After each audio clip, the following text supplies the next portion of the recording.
Gas तातीरे विधानसभा अचल चली पारिला नाही गृह। आज आरंभरू ही विधानसभा प्रसंग को नहीं हंगामा करथिले विरोधी। राज्य में ग्यास मिलुनी लोके हंतसंत सरकार बाहाना करुछंती। सरकार लोकों को अत्यावश्यक सामग्री जोगाइबारे विफल। यहाकू विरोधी दल हट्टगोल करथिले प्रसंग को नहीं प्रतिवाद करथिले। गृहर मध्यभाग में कांग्रेस पाटितुंड करथिबा बेले बीजेडी विधायक निज निज आसन में ठिया होई प्रतिवाद करथिले। एही कारणरू गृह को 11:30 जाए मुलतवी करथिले बाचस्पति। तापरे भी गृह चली पारिला नाही। मुख्यमंत्री विवृत्ति दाबी करी विरोधी दल पुणी हट्टगोल करिबारु गृह को 12:10 जाए मुलतवी करा जायछि। तेबे बीजेपी कहिछि ओडिशा रे प्रचुर मात्रा रे गैस उपलब्ध अछि। विरोधी दल पक्षरु याकु नै राजनीति करिबा उचित नहे। प्रश्नकर्ता नथिबा कारणरू आमे द्वितीय प्रश्न को जिबा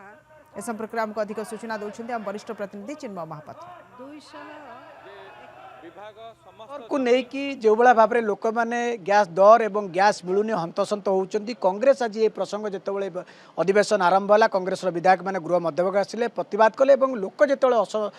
हंतसंत होती गैस मिलूनी से सरकार विफल होती कांग्रेस अभियोग कर शासक दल जुक्ति बाढ़ गैस मिलूँ ए प्रसंग में आलोचना करने आम सहित अच्छा वरिष्ठ कांग्रेस जो विधायक अच्छे अशोक दास अच्छा शासक दलर जो विधायक अच्छे मनोरंजन दान सामंत अच्छा सहित आलोचना करिया। अशोक बाबू आप आज गृह कार्य आरंभ है कहीं प्लाकार्ड धरिकी पलि आए गृह मध्य देखु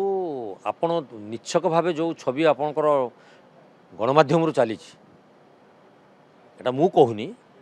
सारा ओडिशावासी देखुं सारा भारतवासी जानुंट मध्यप्राच्य युद्ध चली सत आम से अस्वीकार करवानी आम विपद समय सरकार विरोधी समस्त एकत्रित भाव राज्यवासी को सुरक्षा देवा देशवासी को सुरक्षा देवा हूँ आम नैतिक दायित्व। बर्तमान देखो जो भली भाव कला बजारी मैंने उत्कट अभाव सृष्टि करदे गैस रे किसी जगह छापा मरा गलानी तो कहीं ये जिनस सृष्टि होती किए करी सरकार कहते बजार दर नियंत्रण अच्छी गैस सिलिंडर सफिसीयंट अच्छी समस्त को जोगे दिज्व तेबे काली आप भुवनेश्वर देखूँ जो 3टी रुटी को 10 टंकार मिलूला एवं से 20 टंका हो जाए सेटा जो प्रश्न करा जायछि से तार उत्तर दौरान बजार में बर्तमान गैस अभाव हो गलानी। आज आज्ञा आप काली खाइबा को पाउछंती आसंता काली देखूँ जदि गैस न मिले काली उपास रहा भी पड़ो ये हूँ गोटे मुख्य निछक सत कथा। एवं विभिन्न योजना सरकार करुँच सरकार पाखे चाबिकाठी होछि सरकार योजना को बर्तमान सीमित रखे निज चेयर को सुरक्षा दवापाई जो योजना चली सीमित रखे जेमती कांग्रेस सरकार बजार दर को नियंत्रण करने सब्सिडी आकार रे अर्थ विनियोग करी लोकों को सुरक्षा दौले एवं 460 टंकार गैस सिलिंडर दौले 460 टंकार वृद्धि पाई आज 1000 टंका धरी जाइए। जो भाई मैंने आज सरकार अच्छा से गैस सिलिंडर धरी राजरास्तार बोलते आम जे तार प्रतिवाद करुँ से उद्देश्य ता नुहे आमर उद्देश्य हूँ जो बर्तमान जो मार्केट को छवि आसीगला जो कथा गुड़ाक मार्केट आलोचना आरंभ हो जाइए जो समस्या घरे घरे वृद्धि होगा लगी तुरंत सरकार दृष्टि को नियंतु एवं बजार दर को नियंत्रण करने सुलभ दर में गैस सिलिंडर जोगेवा संगे संगे बजार दर वृद्धि को नियंत्रण करूँ। आप बजार दर नियंत्रण कर गैस तो मिलूनी तो आप विधायक आप जुक्ति बाढ़ कि समय विधायक गैस कला बजार ना अशोक बाबू कांग्रेस कहते गैस कला बजार अच्छी मुझे कहीकि आस निज निजर पॉलिटिकल माइलेज नापी बोल चेष्टा कर विरोधी कौन प्रकार माने प्रासंगिकता ही नहीं गैस मौजूद अच्छी समस्त प्रकार कला बजारी उपर सरकार दृष्टि रखिंट कार्यानुष्ठान भी होछि तेणु राज्य सरकार एवं केंद्र सरकार तरफ सचिव स्तर में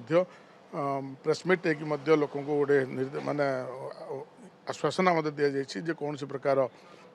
माने क्राइसिस नहीं गैस क्राइसिस नहीं बर्तमान मौजूद अच्छी तेणु जितेबाला मध्यप्राच्य जो मध्य वेस्टर्न कंट्री जो युद्ध लगी तो आम परिस्थिति की सामना करने बोलिकी समस्ते प्रस्तुत अच्छे समस्ते निजक प्रस्तुत रखा पड़ो देशर हित दृष्टि समस्त हित दृष्टि समस्तर दायित्व रही नैतिक दायित्व रही जितेबाला क्राइसिस समय विरोधी माने माने शासक दल सहित सहयोग करके जो भाया समस्या को समाधान करा समस्या को सम्मुखीन हम से समस्ते दृष्टि सरकार चिंतित अच्छा ना नहीं गैस केमी समस्त पहुँचो देखो सरकार चिंतित थिबारु ही तो कहूँ जेहेतु कि केंद्र स्तर में राज्य स्तर में सचिव स्तर में आलोचना होगी गोटे माने जनसाधारण अनुरोध रखिंट जे कौन प्रकार अफवारे विश्वास करंतु नहीं मौजूद अच्छी हड़बड़ी होगी गैस बुकिंग करंतु नहीं नियम अनुसार आपण मैंने बुक करंतु गैस पातु एवं गोटे कोड आसो जेहेतु कि जो कला बजारी की रखापी गोटे नुआ उपाय आरंभ होती जे जी जो फोन रु ଗ୍ୟାସ୍ ବୁକ୍ କରୁଛନ୍ତି ତାଙ୍କ ପାଇଁ ବୋଲି ଗୋଟେ କୋଡ୍ ମଧ୍ୟ ଜେନେରେଟ୍ ହେବ ଯେତେ ପର୍ଯ୍ୟନ୍ତ ସେ କୋଡ୍ ସେ ଗ୍ୟାସ୍ ବିତରଣ କମ୍ପାନୀକି ଦିଆ ନଯିବ ତାହେଲେ ଗ୍ୟାସ୍ ମଧ୍ୟ ତାକୁ ମିଳିବ ନାହିଁ। ଏଇଭଳିଆ ତେଣୁ କଳାବଜାରୀକି ରୋକିବା ପାଇଁ ତୀକ୍ଷ୍ଣ ଦୃଷ୍ଟି ରଖିଛନ୍ତି ରାଜ୍ୟ ସ୍ତରରେ କେନ୍ଦ୍ର ସ୍ତରରେ ଏବଂ କାର୍ଯ୍ୟାନୁଷ୍ଠାନ ବି ହେଉଛି। ତେଣୁ ଦଲାଲ ମାନେ କଳାବଜାରୀ ମାନେ ପରିସ୍ଥିତିର ଫାଇଦା ଉଠାଇକି ଲୋକମାନଙ୍କୁ ଶୋଷଣ କରିବାକୁ ଯେଉଁ ଚେଷ୍ଟା କରୁଛନ୍ତି ସେଥିରେ ରାଜ୍ୟ ସରକାର ପୁରା ମାନେ ଚେତା ଥାଇକି ଅଛନ୍ତି। ରାଜ୍ୟ ସ୍ତରରେ କେନ୍ଦ୍ର ସରକାର କାର୍ଯ୍ୟାନୁଷ୍ଠାନ ବି ହେଉଛି। ଶୁଣୁଥିଲେ ଯାହା କହୁଥିଲେ ମନୋରଞ୍ଜନ ଧ୍ୟାନ ସାମନ୍ତରାୟ ଯେ ଏବଂ କଂଗ୍ରେସର ବିଧାୟକ ମଧ୍ୟ କହୁଥିଲେ ସେ ଭିନ୍ନ ଯୁକ୍ତି ବାଢ଼ୁଛନ୍ତି, ଶାସକ ଦଳ ଭିନ୍ନ ଯୁକ୍ତି ବାଢ଼ୁଛନ୍ତି, ବଜାରର ସ୍ଥିତି ଅଲଗା। କିନ୍ତୁ ବର୍ତ୍ତମାନ ବିଧାନସଭାରେ এই ଯେଉଁ ତାତି ଉଠିଛି ଏବଂ ପ୍ରତିବାଦ ଜାରି ରହିଛି 11:30 ପର୍ଯ୍ୟନ୍ତ ବାଚସ୍ପତି ଗୃହକୁ ମୁଲତବୀ କରିଛନ୍ତି ଏବଂ ବିରୋଧୀ ଗୋଟେ କଥା କହୁଛନ୍ତି ଦୁଇ ବିରୋଧୀ ଯେ ଗ୍ୟାସ୍ ଲୋକଙ୍କୁ ଯୋଗାଇ ଦିଅ ତାପରେ ଗୃହ ସ୍ୱାଭାବିକ ଭାବେ ଚାଲିବ। କ୍ୟାମେରା ପର୍ସନ ସନ୍ତୋଷଙ୍କ ସହ ଚିନ୍ମୟ ମହାପାତ୍ର, ନନ୍ଦିଘୋଷ ଟିଭି।